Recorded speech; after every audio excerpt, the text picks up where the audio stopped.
Well, we haven't missed an episode here, buddy, but it feels like the first time we've sat down and chatted some Blue Jays in a while, eh? It's been a hot minute, that's for sure. You were off getting married. Well, Yeah. can we say you got secretly married? We can start this Yeah. podcast over. Yeah, Yeah, so yeah, yeah. Adam was secretly married last year. 2 years and ago. then 2 years ago. Yeah, I And can't then even blame it on the pandemic. We just did it No, for that's fun. right. So finally, his family got to get all together with him and Yeah. celebrate his marriage, his nuptials. And I was off on a baseball adventure, which was fantastic. So we haven't chatted much in the last 2 weeks, and oh my goodness, so much has happened. So we are going to get into our adventures here, but I do wish to tease a few things. Obviously, we will talk where the Blue Jays are at currently. Seems bleak. Maybe not as bleak as a lot of us fans feel like it is, but it does feel bleak. We've talked about the bullpen woes all year long, so why would we change anything up right now at the end of August? So we'll get into the bullpen problems, and we will also talk minor league baseball and some of the stuff that has come out about the Toronto Blue Jays system, which is a little disheartening.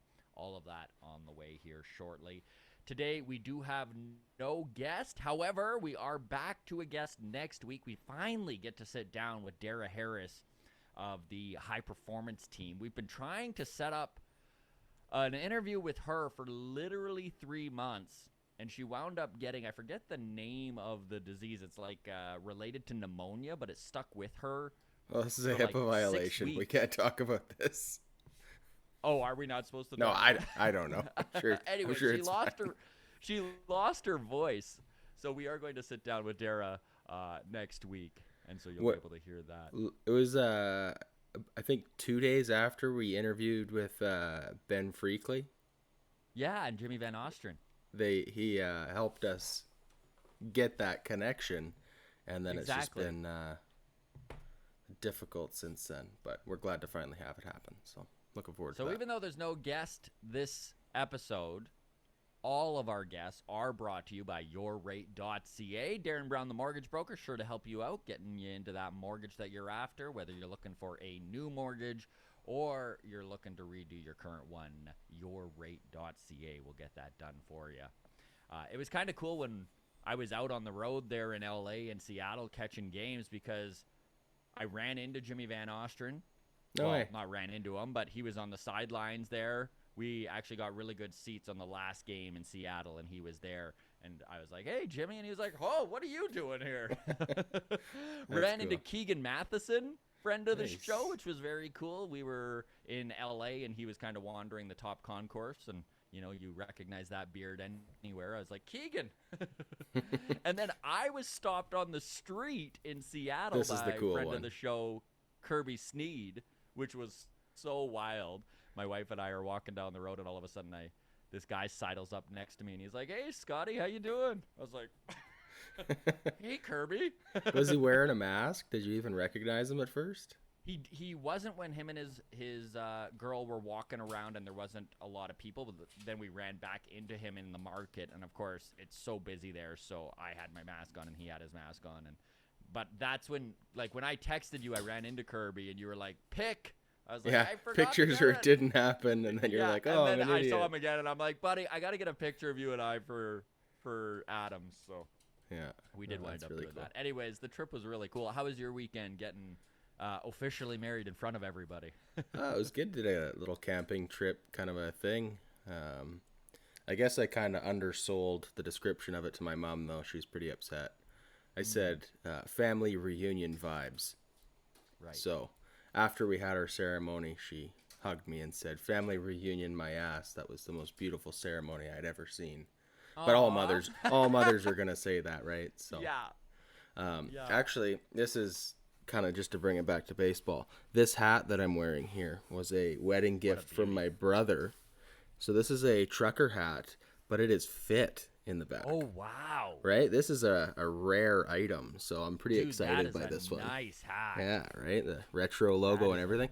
a beauty hat. Although I don't know if the hat is crooked or it's my head, but I feel like where I want to have it, like this feels straight on my head, but when I see myself in the webcam here, I feel like It looks a little crooked. it looks like I'm a little bit gangster here. So Yeah. I don't know. Well, I Maybe do it's that sometimes too, where I'll have my beard pushed over to one side, and I'm like, is my hat off or is my beard off? my whole head is tilted. So I'm gonna just blame it on the part in my hair. But, Well, it's good to be back, buddy, yeah. and chatting some Blue Jays baseball with you. We are going to get into it. Obviously, this road trip, disheartening to say the least to all Jays fans. I'm not going to say that the Blue Jays are out of it, but they have not done themselves any favors. So we're 43 games from the end of the season, August 20th. They're 4.5 games back of that wild card spot. They need to leapfrog Boston. They need to leapfrog Seattle. Losing 2 of 3 to Seattle did no favors. That was a really tough series to sit and watch in the stadium because I'm just like, this is so cool to be watching live baseball, but so stake in the chest for just dealing with where the Blue Jays are landing on things here. So let's get into it. Obviously, the team is slumping. And it's worse because every game means so much. So these losses, they just have so much more weight to them as a fan. And I know online, bleak, I guess, would be the word that people are feeling right now. You know what it is that's bothering me about this team personally? Is that it feels like there's a lack of urgency amongst the players and the management. Okay. Maybe even the management more so. I feel like our backs are against the wall, right? Like at this point in the season, I would like to see this team clawing out wins. I would like to see Charlie Montoyo clawing out decisions, being that super stingy manager. Do you know what I'm saying when I say that? Like go with the hot hand. Throw stats out for a second and go with the hot hand. This bullpen has been just a disaster, and some of the decisions he makes, I just question constantly. And you know what? Like our boy Lewis, who is celebrating his birthday, by the way, today. Happy so birthday, he's turning Lewis. 16. Yes, happy birthday, Lewis. He had a really interesting tweet where he was like, listen, I think Charlie Montoyo is a good manager for a rebuilding team, but this team is no longer rebuilding. Mm-hmm. Now, there's a lot to unpack there because the Blue Jays have always been a collaborative unit since Shapiro and Atkins have taken over. So to put all of this directly on Montoyo is a little misleading, okay? Because obviously he's not making all these decisions alone in the dugout. John Schneider, who everybody loves and would like to see take over the management of this team down the road, he has a bunch of say in this too. Pete Walker has a ton of say in this. So it's not solely on Charlie. That said, Pete Walker was also the pitching coach during the Gibbons years, and Gibbons managed that bullpen completely differently. And the Anthopoulos regime was also quite collaborative. So maybe there is something there with Charlie. We talk about this a lot with Montoyo as to is he the guy. But I would sure like to see him go, like I said, with the hot hand instead of showing confidence in guys and keep running them out there. And that's great in a rebuilding season. Yes, show confidence in your guys, right? Go with the dudes that experience is going to come into play down the road. But at this point, my goodness, man, they're still in this thing. I know it doesn't feel like it, but 4.5 games back, August 20th, like they're not out. So let's start acting like it. I don't know how you feel about that. Yes and no. I mean, we haven't exactly been hot as of late, but I'm also like, we're lucky because the Yankees made up ground on the Red Sox. Yeah, they're in the number 1 wild card spot right now. So the Yankees have the wild card. So while we were stinking it up, we didn't really lose any ground on a wild card spot. Half a game. Right? Exactly. So, like, it's wild. We're going to lose games here and there. We're going to win games here and there. It just changes which team we're chasing, ultimately. Mm-hmm. Like, if the Red Sox had swept the Yankees, we'd be seven and a half chasing game. the Red Sox. We'd be 7.5 games back of a wild card, right? Like that feels a lot different. Some luck. And I mean, I don't know. when they were hot and they went 9-2 after the trade deadline, they also gained 0 games ground. Yeah. And then they got cold. So they've kind of been mimicking these teams that they're chasing, which has been lucky, and that's baseball for you. But we're down to it now, 43 games. It's time, I think, to... Look, starting tonight, we got 3 against the Tigers. Yes. That Who needs... have been an incredibly good team since June. We got Ray going, we got Ryu going, and then we got Mats, who's taken up that 5th spot in the rotation. With Stripling being on the IL now. We got to take at least 2, right? Yes, absolutely. And this is the thing when I say our backs are against the wall. Like, we have been an optimistic podcast right from the beginning, right from day one of this season. We called the Blue Jays to be in a wild card spot at the end of the year here. And I'm not going to flip that prediction, and I'm not going to become less optimistic, but, I mean, reality is starting to set in here, and this team probably needs to go about 33-10. Yeah. You know, they need to win 75% of their games. That's not impossible. They do have 10 games left against the Orioles. However, this is now in a point of the season where we no longer get to say things like, as long as they beat the easy teams, as long as they beat the Washington Nationals, right? Like, that was a real dagger in the heart, losing that, getting swept that 2-game series against the Nationals.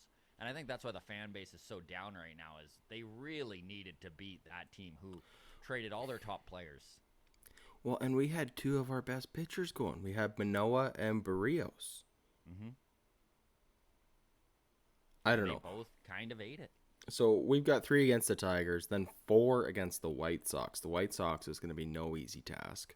No, it's not. And this is, again, where we're at, where we need to take 3 or 4 against the White Sox, which wouldn't have been the case had they just taken 3 or 4 against the Angels, 2 of 3 against the Mariners, and swept the Nationals. Even split the Nationals, and we wouldn't be looking so bad. Yeah, exactly. That's the frustrating thing about that road trip, is it's made everything else more important to win the series than to split. Like, we got 3 against the Tigers, 4 against the White Sox, then 3 against the Tigers, and 3 against the Orioles. Yeah. That takes us into September 1st. Then we have an off day heading into Oakland and the Yankees. Oakland for 3 and the Yankees for 4. And those are huge games because those are teams we're chasing. Those are probably the most important games in the season. And we are at the point right now where if this team is a playoff team, they got to start playing like it. They need to start beating good teams. Yeah. Because that's what playoff teams do. So they're not out of it. 4.5 games back is not an insane mountain to climb. However, there are 2 teams they need to leapfrog before they even get to a wild card. And both Seattle and Boston are not teams to just write off. We watched that in Seattle just recently. The Mariners played very well against the Blue Jays. And the Mariners don't put up a lot of runs, but they also win 1-0 games. You know, like they also win 1-run games, which is something that the Blue Jays haven't really done all year. In fact, like while we're talking about this road trip, the truth is, man, there was only one guy on this team that really stepped up. And that's Teoscar Hernandez. Pitching wasn't great. Offense wasn't great. Teoscar Hernandez was a standout. Yep. So in 9 games, he had 5 home runs, 13 RBIs, with a slugging percentage of 1,000 and a batting average of 500. Wow. A slugging percentage of 1,000. That's just insanity. I mean, that's as hot as you get. That's about as hot as you get in baseball. Yeah. Where is Teoscar at on the year? Because he's got to be. I know he's right by Vladdy, right? For batting average. Yeah, I think he's 317 right now. Let me just quickly pull up Vladdy's batting average, which I think is around 314, 315. So he might have actually surpassed him. I mean, imagine where Teoscar would be had he not hit the COVID IL. Mm-hmm. So Vladdy's now hitting 313. Teoscar's Right. hitting 317. So Hernandez is now the best batting average on this team. Yep. We talk all this year about, especially the last few months, with how well Robbie Ray and Marcus Semien has done. And the fan base is beating the drum, re-sign these guys. But it does make me wonder, do you think a priority here is getting Teoscar signed up long term? 28 years old, in his prime, and proving he's a beast offensively. Is that something you look at this year? I wouldn't overpay for Teoscar, but I would certainly, if as long as See if he's we willing to come back, like sign something long term at a reasonable price, I would have no problem giving him a long term deal. But What about a contract that mimics something like the Jose Batista contract back in the day, where he's getting paid 15, 16 million a year over 4 or 5 years? Do you think Teo's worth 15 mil a year? yeah, 15 probably is fair. Yeah. I mean, if we could get him for like 13, 14, I would Even jump at better, of that. course. Yeah. And if we go 16, 17, I start to cringe. So 15 is probably the number. But do you know who number 3 is for batting average on the Blue Jays this year? So we got Teo at 317, Vladdy at 313. Third place. No, Bo is 4th with 288. You get one more guess. Kirk? Alejandro Kirk is hitting 263. Okay. Santiago Espinal Really? Okay. is hitting 297. There you go. And Not I mean, near as many plate appearances, but still impressive for a utility guy. Absolutely. yeah, he is lower down the list as far as at bats go. But I mean, he still played 74 games. So he has Espinal. Here's a quick list of players he has more at bats than Reese McGuire. Yep. Alejandro Kirk. Okay. The rest are like prospects and guys who are only here Right, part time. okay. But I don't know. He's right there with Springer, right? I mean, is it a big enough sample size to say this is real? I don't know. Maybe probably not. But Probably not, it's encouraging. but it sure made the trade of Joe Panic very, very palatable. I mean, Yeah. especially for what the return was, and that he was able to step in and pretty much do everything the Panic was doing. So great on Santiago. Yep. That was a guy that they got out of Boston in the Steve Pearce trade. They even ate Steve Pearce's salary to get him because the prospect that the Red Sox were offering wasn't exactly who the Jays wanted, so the Jays had to put in some money to get Espinal, and it's worked out. It's good. Not an everyday player, but he's been a fantastic utility guy.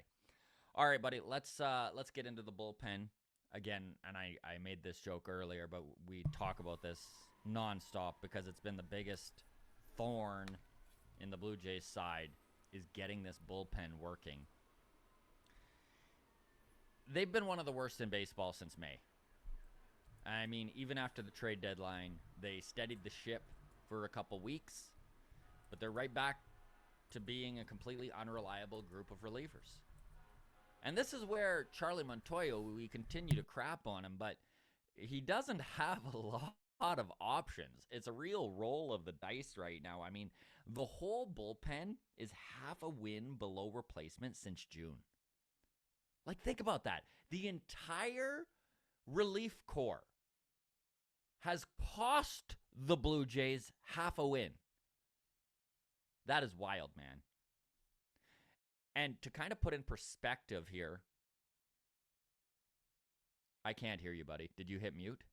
Yeah, sorry. I had a fire truck outside. I was muted. Right. So when you say wild, do you mean like it's wildly disappointing, or Yes. do you mean that it's wildly like not as bad as you would have guessed? No, it's wildly disappointing. I mean, I don't mean. I mean, I guess it's on average for what if you're just watching this team and I had to guess what they were. Yeah, that it's not surprising that they're .5 wins below replacement. I just meant it's wild that this is a team with this kind of offensive output has a bullpen that is costing them this many games. Like they're winning them 0 games since June. Yeah, I guess. Honestly, for me, I guess I'm the opposite, just in that because things have felt so bleak.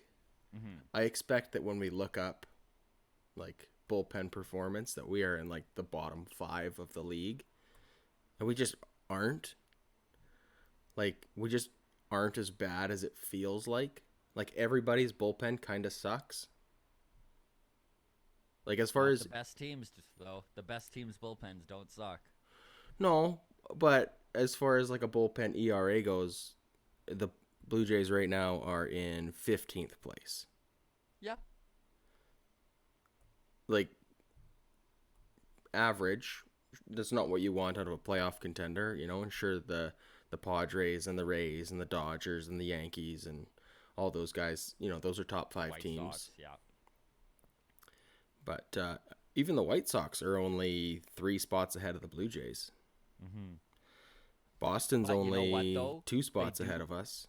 They do have those studs at the back end of the bullpen, though, that are a wins above replacement of like 2 or 3 each. Like, just to kind of put it in perspective here, and this is something our boy, the birthday boy, Lewis, on Twitter pointed out, but the leaders for wins above replacement in this bullpen is Jordan Romano is worth .5, Tim Meza is worth .5 wins above replacement, Julian Merriweather is worth .4 wins above replacement. Through like 3 appearances. David Phelps is worth .4 wins above replacement. Like this is we're in August.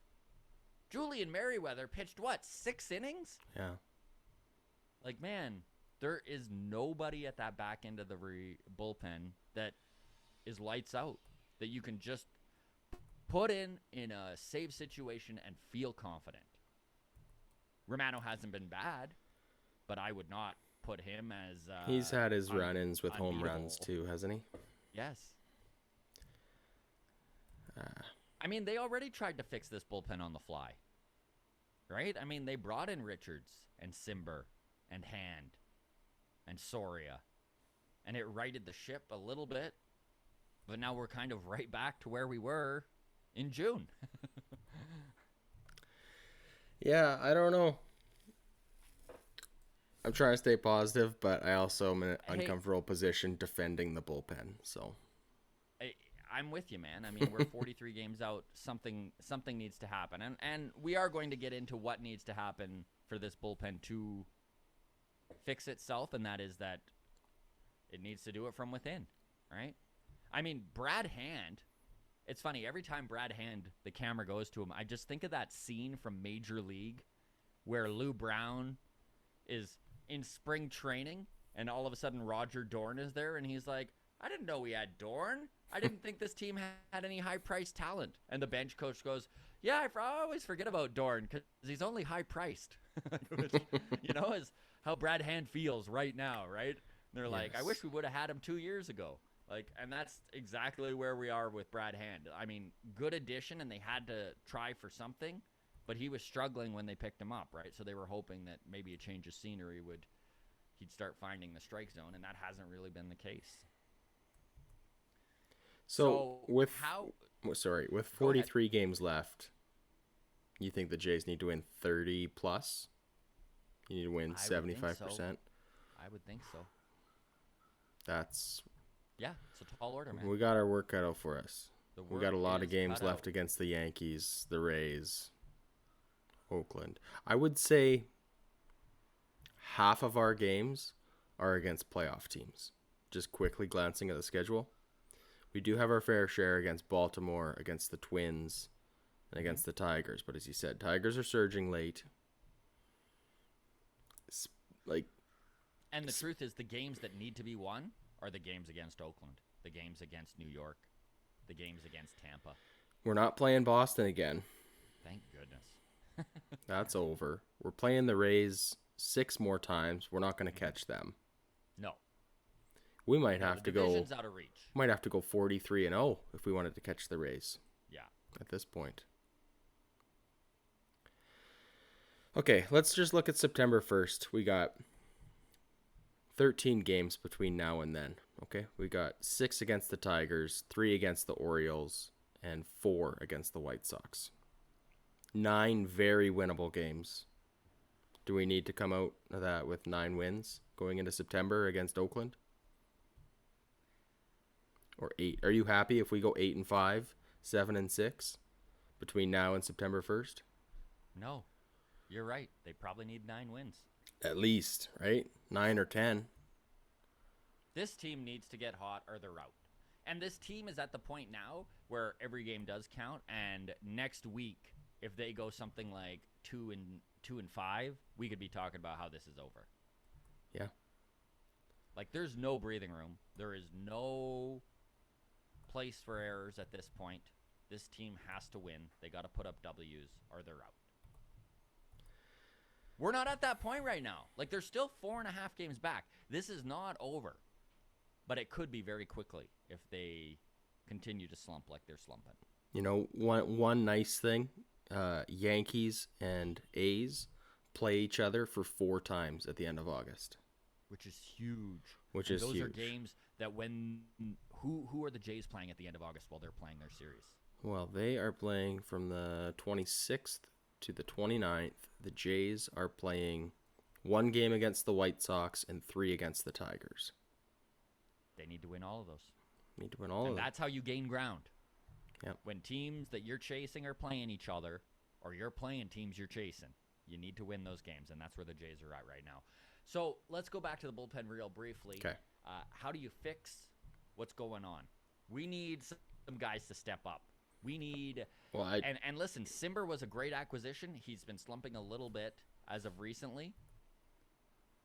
Richards has looked good, but hasn't been lights out. We need somebody to take the ball and run with it.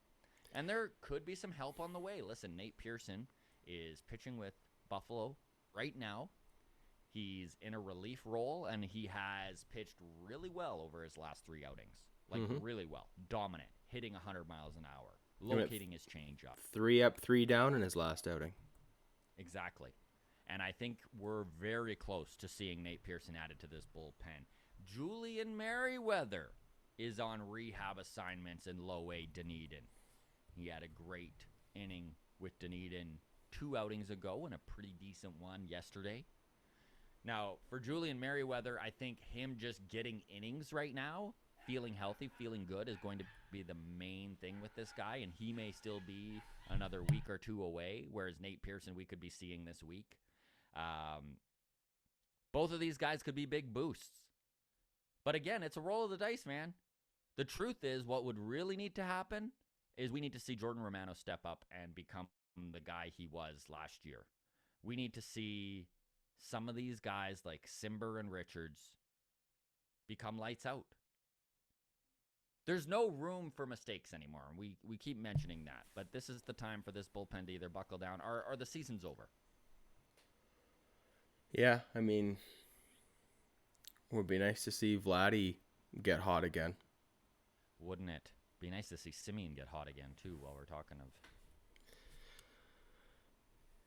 It's a whole team effort. Like, we need some sort of a pep talk in the clubhouse to...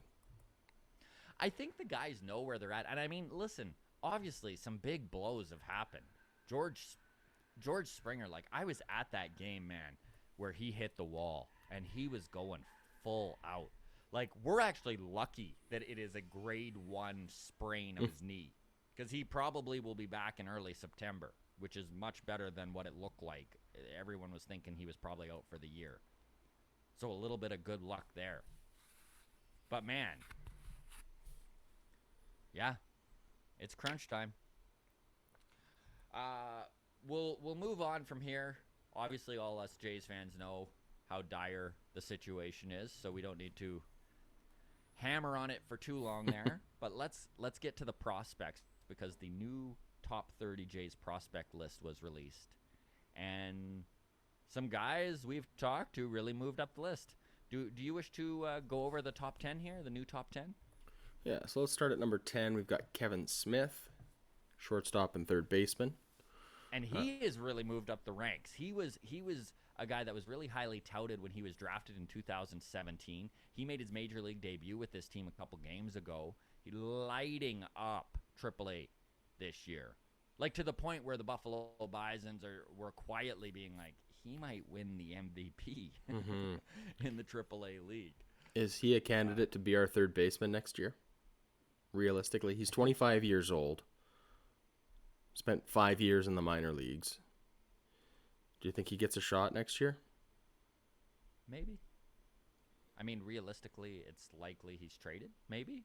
He's a good trade chip. I don't know, man. I think he would need to really... If he lights it up for us in September, maybe. You think he could be a September call-up? I like that. Okay. Well, he's maybe. with the team right now, right? I mean, we'll see. Is he with the Jays right now? Yeah, he's with the Jays right now. When did he get called up? I missed that. Sorry, yeah, it's been called up. Yeah, he was called up two games ago. He was called up and made his major league debut. Okay. And it's funny because I've been messaging with him on Twitter trying to get him on, and he's just been busy. And I was just like, dang it, we just missed another one, right? Yeah. Well, good job, Kevin Smith, then. Up at number 9, we've got Estevan Machado, shortstop, playing rookie ball. Young kid. He's quite a ways away still, but yes, you can never have too many shortstop prospects. Number 8, we've got friend of the show, Adam Kloffenstein, right-handed pitcher in high A. Nice. Just 20 years old for Kloffenstein. Easy to forget how young some of these guys are. Absolutely. Kloffenstein, very well spoken. At number 7, we've got Miguel Geraldo, shortstop and second baseman. Yeah. Number 6, we've got Otto Lopez, who kind of just utility guy, plays everywhere. Debut. Yeah, also made his major league debut just a few games ago, getting the call up. Number 5, we've got our, I guess, most recent first-round draft pick, Gunnar Hoagland. Yes, that's right. He's currently rehabbing from Tommy John surgery, but could be a big part of this team come 2023. Number 4, we've got Jordan Groshan's friend of the show. Friend of the show. Shortstop and third baseman, playing in Double-A, and has been heating up for the last, I would say, 2-3 months of the season. Yeah, he's looked really good. Hopefully we can maybe have him back on and get some updates over the off-season as to where he's at. For sure. His interview is up right now on our YouTube page, by the way, and you can check that out under the full conversations pull-down menu. Number 3, we've got Orelvis Martinez, shortstop and third baseman. And this is the guy who a lot of people believe is the reason we felt comfortable trading Austin Martin. Yes, absolutely. So he's just 19, but yeah, the sky's the limit for Martinez. 19 home runs with low A Dunedin. Oh. Like, just found that power swing at 19, and you gotta love to see it. So he's currently with the Vancouver Canadians. Well, and that was the one critique with Martin, was that wasn't really showing any power. Didn't have much pop in the bat, right? So. Number 2, we've got Nate Pearson. 25 years old. He's dethroned from his number 1 spot. He's dethroned, but I think with all the build-up, and you and I have talked about this, that our number 1 prospect pretty well all season long, who's been having a great season. Year. Gabrielle Moreno. Yeah. The catcher of the future for our Toronto Blue Jays. Love to see it. And I do wish to do a quick little honorable mention here. I know he didn't crack the top 10, but 19-year-old out of the Netherlands, friend of the show also, Semro Burs, has moved up the ranks from, he was in the 30s, 35, something like that, when we talked to him at the beginning of the spring training this year. But he is in at number 13. Very cool. On this prospect list, and he just has all the potential in the world. He's starting to hit 94, 95 with his fastball, which is the highest velocity we've seen out of this kid since they signed him as a international free agent. And his secondary stuff is what has the Jays scouting system so excited, is that at 19, he's already locating his slider and his changeup, and he is dominating currently in low A Dunedin. He's probably going to finish the season there, but you know he'll start low A next year, or high A next year with the Canadians in Vancouver, and may even see double A by next year at 20 years old, which is incredibly exciting. And maybe his progress is another reason why they felt that they could move Simeon Woods Richardson, right? Okay. Did you have anything else to touch on Blue Jays wise? No, that's pretty well it.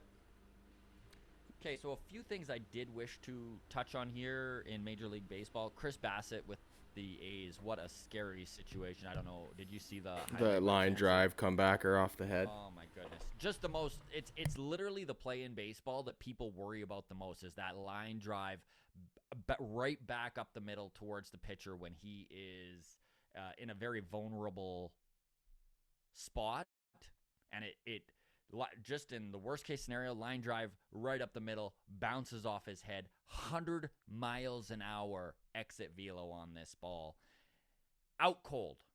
And I mean, everyone's heart just sunk for a second, because I mean, he was carted off the field unconscious, in and out of consciousness. Like, it was very, very scary. Went to the hospital. Everything looks like he's going to be okay. I'm sure he's dealing with a headache and a concussion currently, but all the best to Chris Bassett with the A's. Baseball kind of went to the wayside that game. Both the White Sox and the A's. I mean, everyone was just worried about this guy. Really, really happy to hear that he seems like he's going to be all right and make a full recovery. Another thing I wish to touch on here. Oh, sorry, go ahead. just on that. This doesn't get talked about too often, but it does from time to time. Do you think helmets are coming for pitchers? That's a good question. Reason I say this is years ago, helmets weren't mandatory in hockey. Mm-hmm. Then they were. Visors weren't mandatory in hockey. Then they were. Mm-hmm. Right? You play in some softball leagues. Pitcher has to wear a helmet. Batting helmets weren't enforced for years as well, right? Like, first base coaches have to wear helmets now. Mm-hmm. Right? Like, how much longer are we going to see pitchers not wear helmets? I don't know. The thing with pitchers is wearing a helmet might be so noticeable in a delivery, but you'd need, or maybe they need to figure some sort of padding in the hat out. I don't know. Like, listen, the truth is, man, maybe you're right. Maybe something has to be done, because I mean, I watched that replay a few times. It just turns the stomach. The guy could have died, right? Like 100-mile-an-hour ball to the head. Like, let's be serious. He is so lucky that he is going to recover, and he looks like everything's going to be all right. Like, it was a very scary play, man. 100 miles an hour. Like, again, maybe helmets are coming. That is something that I'm sure Major League Baseball is talking about and looking into. Mm-hmm. Well, we're speaking of the MLB, viewership amongst young viewers 15 to 30 is the highest it has been since before 2009. Wow. That's pretty cool, man. Major League Baseball making some progress, getting some young fans back. And it's because how exciting their players have been. They're young. They are having fun, showing some emotion, being a little bit more outspoken, all the things that the youth love about basketball. All of a sudden we're starting to see in baseball, and of course it translates into more viewers. Of course it does. And with this step forward, it becomes even more imperative for the MLB and the MLBPA to not screw up this CBA that's coming up. What's your gut instinct feeling on that? You think we're going to have a stoppage at all? I'm not saying are we going to miss a full season. I don't think we will. but do you think we miss a game? I sure hope not, man. I mean, Oh, I have know no, you hope not. I hope not too. I'm trying to hold I your have feet no. to the fire and get an answer out of you, Scott. Okay, Do well, you I have think no we faith. will or not? I have no faith in the MLB doing the right thing. I I have no faith in them. Do I think there's going to be a stoppage? I'm on the fence. I look at where they're at right now, and I don't know if baseball can recover from a strike right now. And there's no way that they can look at this and feel that they can. I think both sides understand how dire it is for them to come up with a new CBA that works and not have a stoppage. But I mean, the truth is, man, Rob Manfred and MLB has at every turn made the wrong decision. So do I think there's going to be a stoppage? Yeah, probably, because they always do the wrong thing. And there are some big issues with this CBA that need to be handled, and there are some obstacles that are going to be very difficult for both sides to come to an agreement on. One of those, and the last thing we're talking about before we wrap this up, is the fact that minor league baseball is underpaying their minor league system something terrible. And you know what, man? There was a stat that just, or a report that came out about the Toronto Blue Jays, and there were a couple players in their low A system, and this stayed anonymous. However, they did come out and say that they're actually, after being paid, losing money month to month. They're paying to play professional baseball. This isn't semi-pro baseball. You know, this isn't amateur baseball. These guys are professional ball players that have been put in a situation by major league clubs that are just, it's basically a ball player factory.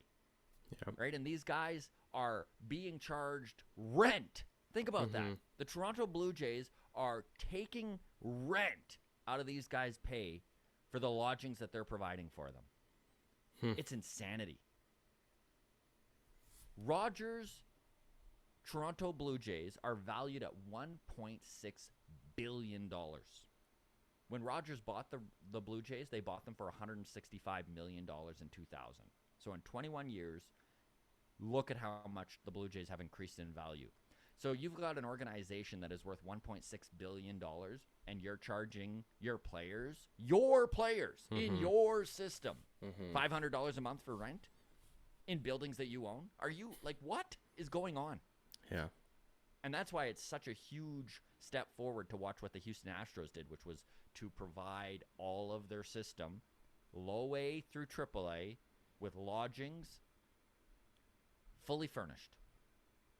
So these guys aren't, like, that's the thing. And I know that they're, and maybe because I'm a comedian, I relate so much to these minor league ball players. Right. Because we are doing things that sometimes people view, and they're like, well, if you can't make enough money, quit then. You'll get a real job. But the truth is, man, they're in a baseball player factory that only benefits Major League Baseball. So give back to these kids a little bit. Like, these guys aren't asking for millions of dollars. They're asking for enough money to not need to pool their money together at the end of the month to buy wings all together so that they can all eat wings together. You know, like, let's, I don't know. This is another CBA situation, sticking point that's going to be a big one, I think. Anything to add on that?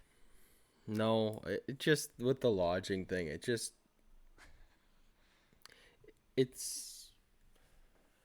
with any corporation, any business, it's frustrating to see when it's run in a way where people, like, count the nickels instead of the dollars. Yeah. You know, and just lodging, it seems like a no-brainer, right? It's an investment, it's real estate. Yeah. Which is just the safest investment you could make, like, generally speaking, right?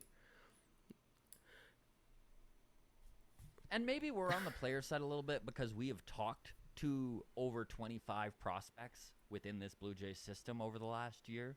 You know, like, to the point where, like I said, I ran into Kirby Sneed and he stopped me on the street, right? Like, we're not best buds with these guys, but we sit down and talk to them for an hour.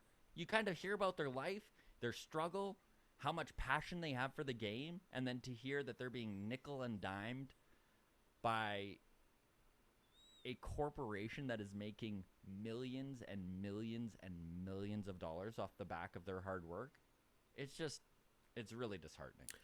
And this isn't a Blue Jays specific problem, by the way. This is across the league. This isn't even a baseball specific problem. I mean, look at Disney with that Scarlett Johansson thing. Yeah. Right? Like, I don't know. I know it's like millionaires arguing with billionaires and like the common folk. We're supposed to care about that. But like, if I have to pick whether I side with the millionaires or the billionaires, like, are we even having this conversation, right? And then the thing with the minor leaguers is they're not millionaires. No, they're not. Right? They're barely thousandaires. Yeah. Make more money on Serb. Like, the truth is, look at a guy like Kirby Sneed, who is going to... So, the way a guy like Sneed or Taylor Sacedo's pay works is that they get called up, and now for every game that they play in the majors, they're making the league minimum for those games. So, huge increase in pay from what they were making in the minor leagues. Yeah. However, they're not rich by any means. No. I mean, most Canadians still probably over the last, in a year, have made more than Kirby Sneed does playing 20 Major League Baseball games and then minor league ball. You know, like, maybe not quite, but you know what I mean, right? Like, they're not getting rich off this. it's like when you're a poor college student and then you get your tax return. And you're like, oh, sweet, I can buy some essentials that I've been putting off for a while. You're not just like all of a sudden set now, though, right? No, of course not. Man, all right. Well, I'm bummed out. That was a fun way to end the episode. Anything else? Do you have like bad news about your dog dying or anything else you want to share? All right. Well, we'll leave it on that downer note here, I guess. But go Blue Jays. Hopefully, when we talk on Friday next week, we are 7-0, and we're 7-0, high. a successful week. Absolutely. And again, just a reminder, everybody, no guest on this episode. However, Dara Harris of the high performance team with the Blue Jays does join us next week. You can catch that next Friday. Thank you so much for tuning in. We are going to get to the mailbag this Tuesday, and we're going to do 2 live streams because we didn't do one this week, so we'll make up for that, and we'll see you all next week. Thanks so much. Cheers, everybody.